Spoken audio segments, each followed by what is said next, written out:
Hello everyone, welcome back to my channel. இப்போ வந்து பாத்தீங்கன்னா ரசம் வைக்கிறது எப்படின்னு சொல்லிட்டு காமிக்க போறோம் பாருங்க. ஸோ இந்த ரசம் வந்து பாத்தீங்கன்னா ரொம்ப டிஃப்ரெண்டான மெத்தட்ல ஸ்டைல்ல சமைக்க போறோம். ஃபர்ஸ்ட் அதுக்கு ஒரு கல் சட்டி மத்து வந்து தேவை.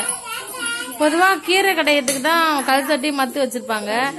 சாம்பார்ல பருப்பு வந்து வேக வச்சா அதை மத்தியக்கிறதுக்கும் இது மாதிரி யூஸ் பண்ணுவாங்க. ஆனா இந்த மெத்தட்ல வந்து பாத்தீங்கன்னா உலகத்திலேயே முதல் முறையா ரசம் வந்து வைக்கிறதுக்கு கல் சட்டி வந்து பயன்படுத்துறோங்க. இங்க இவங்க எப்படி பயன்படுத்துறாங்க, எப்படி சமைக்கிறாங்கன்னு பாக்கலாம் வாங்க. இப்ப வந்து தேவையான பொருள்லாம் காமிக்கிறோம் பாருங்க. இது வந்து பாத்தீங்கன்னா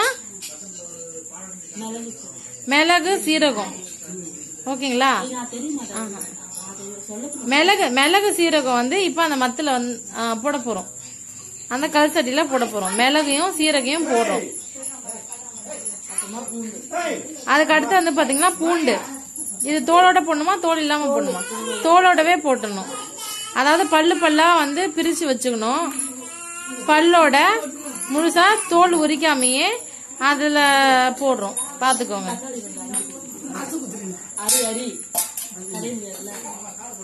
இது வந்து பாத்தீங்கன்னா ரொம்ப வித்தியாசமான ஒரு மெத்தட். இது செம்ம வித்தியாசமான ஸ்டைலு. இது வந்து இன்டீரியர் தமிழ்நாட்டுல தான் இது மாதிரிலாம் சமைப்பாங்க. ரசத்தை கல் சட்டியில மத்தால கடைஞ்சு எப்படி ரசம் வைக்க போறாங்க அதுதான் காமிக்க போறாங்க பாருங்க. இப்ப வந்து பாத்தீங்கன்னா தக்காளிய நறுக்கி அதுல வந்து போடுறோம். இது எத்தனை தக்காளி? 2 தக்காளி. தேவையான அளவுக்கு நம்ம எவ்வளவு குழம்பு வைக்க போறோம் பாத்துக்கோங்க. எத்தனை பேருக்கு சமைக்க போறோமோ அதுக்கேற்ற மாதிரி தேவையான அளவுக்கு போடுறோம். அப்புறம் வந்து பாத்தீங்கன்னா காஞ்ச மிளகா 1 போட்டாச்சு. பாருங்க மக்களே, ரசம் என்ன ஒரு வித்தியாசமா சமைக்கிறாங்க இந்த ஊர்ல பாருங்க. இப்போ இத மொத்தத்தையுமா போட்டு நல்லா கல் சட்டியில நல்லா மசிய வச்சுக்கிறாங்க.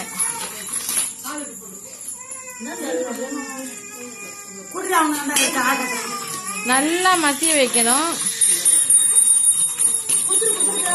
இதுல மறுபடியும் சொல்றேன் என்னென்ன போட்டிருக்காங்கன்னு பாத்தீங்கன்னா மிளகு சீரகம் பூண்டு தக்காளி காஞ்ச மிளகாய் இது எல்லாத்தையும் போட்டு மொத்தமா கல் சட்டியில கடையிறாங்க. ரசம் சமைக்கிறதுக்கு இது மாதிரி ஒரு வித்தியாசமான மெத்தட்ல கூட கடைவாங்கன்னு இத பார்த்து தெரிஞ்சுக்கோங்க. ஆஹா, இப்பவே வந்து பாத்தீங்கன்னா இந்த ரசத்துக்குரிய ஒரு கமகமன்னு ஸ்மெல்லு சூப்பரா வந்துச்சு. அந்த ஸ்மெல்லு வந்துச்சு பாத்துக்கோங்க. இது வந்து இதுல ஒரு பெரிய அட்வான்டேஜ் இருக்குது இது மாதிரி சமைக்கிறதுல. என்ன அட்வான்டேஜ்னா, இப்ப திடீர்னு உங்க வீட்டுல வந்து கரண்ட் இல்ல, மிக்சி இல்லன்னு நிறைய பேர் சொல்லுவாங்கல்ல, கரண்டே இல்ல, நான் எப்படி மிக்சியில வந்து நான் மிளகு சீரகத்தை அரைப்பேன், எப்படி வந்து நான் வந்து ரசம் வைப்பேன்னு நிறைய பேர் சொல்லுவாங்க.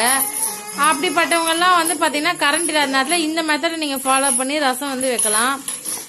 இந்த மெத்தடை நீங்க யூஸ் பண்றீங்கன்னா உங்களுக்கு கரண்டும் தேவையில்லை, மிக்சியும் தேவையில்லை. இங்க வந்து பாத்தீங்கன்னா கல் சட்டியில மிளகு சீரகம் தக்காளி பூண்டு காஞ்ச மிளகாய் எல்லாத்தையும் போட்டு நல்லா அரைச்சிட்டாங்க. நல்லா கடை நல்லா கடைஞ்சாச்சு. Wow, super.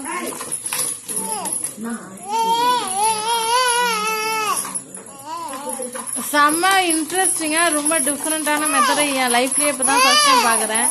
ஆனா வாசனை மட்டும் நல்லா வந்துருச்சு. இதுல ஒரு பையன் வர டிஸ்டர்ப் பண்றான். இந்த பையன் தான் டிஸ்டர்ப் பண்றான் பாத்துக்கோங்க. இந்த சமையல் வீடியோ எடுக்கும்போது இந்த பையன் டிஸ்டர்ப் பண்றான். இந்த பையன் என்னன்னு கேளுங்க.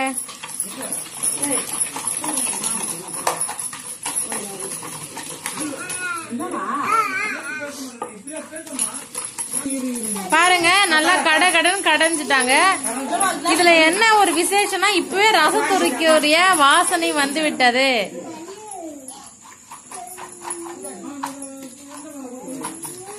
ஃப்ரெண்ட்ஸ், இது மாதிரி மெத்தட்ல உங்க வீட்ல ரசம் சமைச்சு பார்த்துட்டு எப்படி இருந்துச்சுன்னு மறக்காம கமெண்ட் செக்ஷன்ல கமெண்ட் பண்ணுங்க. இது வந்து பாத்தீங்கன்னா என் வாழ்க்கையிலேயே ரசத்தை மிக்சியில வந்து அந்த மிளகு சீரகம் பூண்டெல்லாம் அரைச்சிதான் வச்சு நான் கேள்விப்பட்டிருக்கேன், பார்த்திருக்கேன். ஆனா என் வாழ்க்கையில இதான் முதல் முறை மத்து வச்சு கல் சட்டியில நல்லா கடாய் நல்லா கடைஞ்சுட்டு இருக்காங்க. அடுத்து என்ன பண்றாங்கன்னு பாக்கலாம் வாங்க. அடுத்து வந்து பாத்தீங்கன்னா புளிய வந்து நல்லா கரைச்சுக்கணும். கரைக்கவே தேவையில்லையா?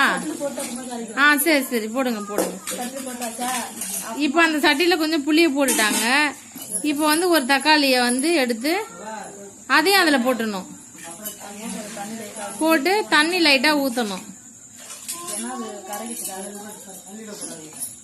தண்ணிய கொஞ்சம் ஊத்திட்டு மொத்தமா வந்து பாத்தீங்கன்னா நல்லா கரைக்க போறாங்க. பாருங்களேன், இது மாதிரி ஒரு வித்தியாசமான ஒரு சமையல் நான் பார்த்ததே இல்லை இதான் லைஃப்ல. இத பார்த்து நாமளும் நம்ம வீட்டுல கண்டிப்பா சமைச்சு கத்துக்கலாம். இது எப்படி இருக்குன்னு பாக்கலாம்.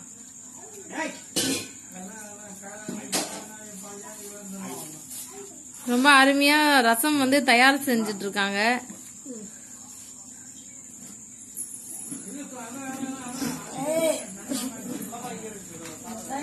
பக்கத்துல ஒரு குட்டி பையன் வேற ரொம்ப தொந்தரவு பண்ணிட்டு இருக்கான். பட் அவங்க வந்து அதையும் பரவாயில்லன்னு ஏத்துக்கிட்டே சமைச்சிட்டு இருக்காங்க.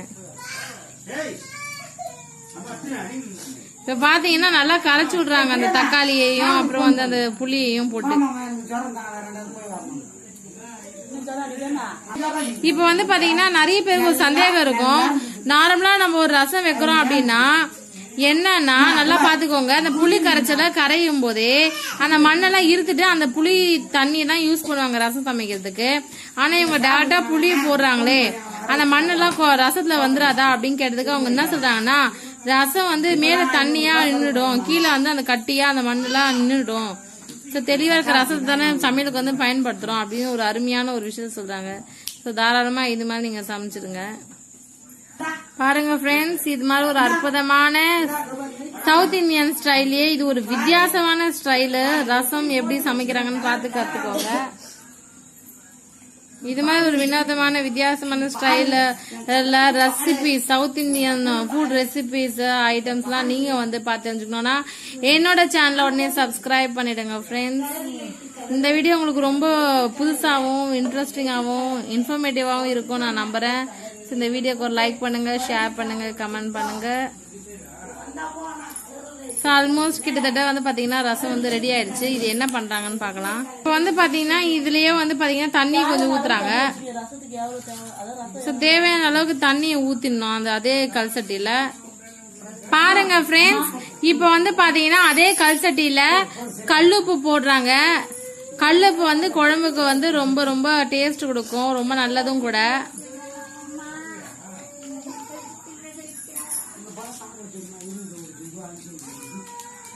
கல்லுப்பு, மஞ்சள் தூள், மஞ்சளும் வந்து பாத்தீங்கன்னா போட்டு மொத்தமா கரகரன்னு கரைச்சிடுறாங்க. பாருங்க ஃப்ரெண்ட்ஸ்,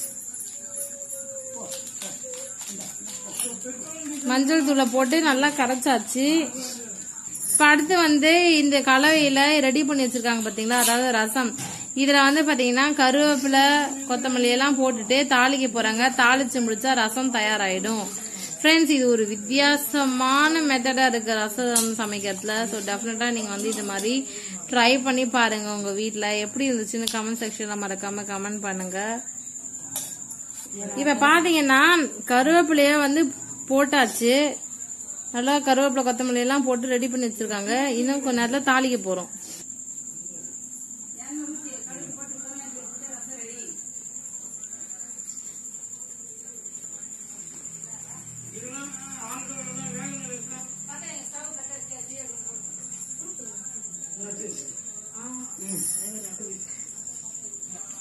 பாருங்க ஃப்ரெண்ட்ஸ், அருமையா ரசம் வந்து இப்ப வந்து கிட்டத்தட்ட ரெடி ஆயிடுச்சு. தாளிச்சா ரசம் வந்து முடிஞ்சு போச்சு சமையல். ஓகேங்களா? இப்போ இன்னும் கொஞ்ச நேரத்தை அடுப்பு பத்த வச்சு எப்படி தாளிக்க போறோன்றத காமிக்கிறேன் பாருங்க ஃப்ரெண்ட்ஸ். இப்ப பாருங்க, ஒரு கேஸ் ஆன் பண்ணியாச்சு. அது மேல ஒரு குண்டா வச்சாச்சு. குண்டால கடலை எண்ணெய் வந்து ஊத்தியாச்சு. உங்க இஷ்டம் தான், உங்களுக்கு என்ன எண்ணெய் வேணுமோ அதை நீங்க ஊத்திக்கலாம்.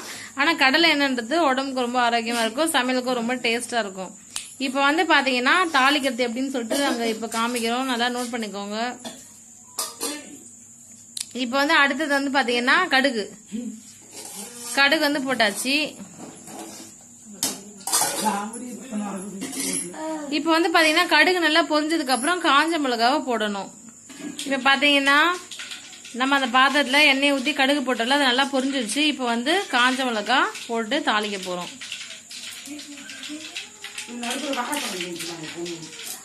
நல்லா கடுகு பொரிக்கிற சவுண்ட் நல்லா கேக்குது.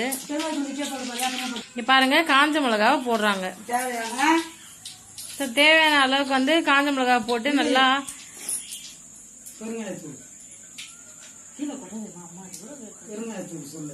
அடுத்தது வந்து பாத்தீங்கன்னா பெருங்காயத்தூள் வந்து பாத்தீங்கன்னா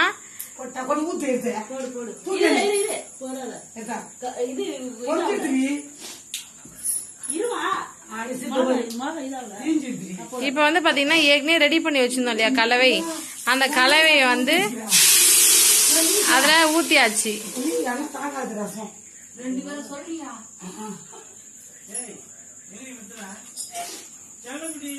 ஆஹா, ரசம் வந்து பாத்தீங்கன்னா வாசனை மட்டும் தூள் கிளப்புது. செம்ம வாசனை. டேஸ்ட் எப்படி இருக்குன்னு பாக்கலாம்.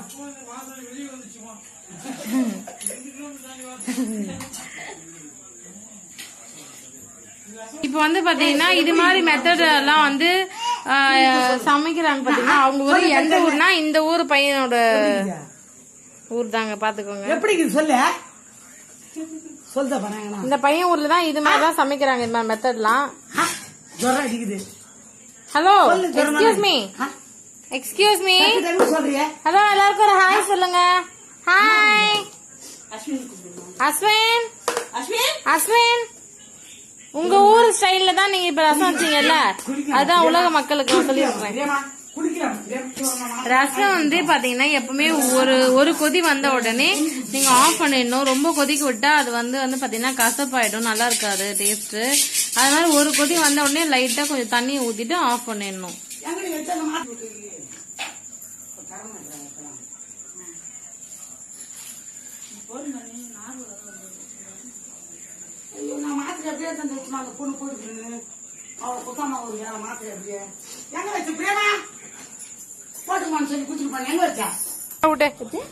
செல்லத்துக்கு ரசம் சோறு விட்டுங்க.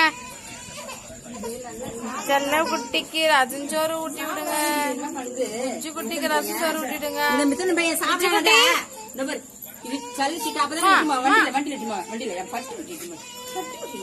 பாருங்க ஃப்ரெண்ட்ஸ், இந்த சின்ன குழந்தை ரசம் சோறு எப்படி சாப்பிடுறது பாருங்க. குட் பாய். இப்பதான் ஊட்டுங்க. செல்ல குட்டி கூட்டுங்க. பாருங்க ஃப்ரெண்ட்ஸ், ரசம் நல்லா கொச்சிச்சு. இப்ப ஆஃப் பண்ண போறோம். அதுக்கு என்ன பண்ணணும்னு நான் காமிக்கிறேன் பாருங்க.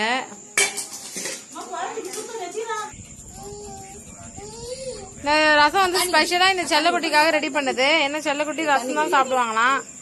இந்த பட்டுக்குட்டிக்காக ரெக்கார்ட் பண்ணிருக்கேன்.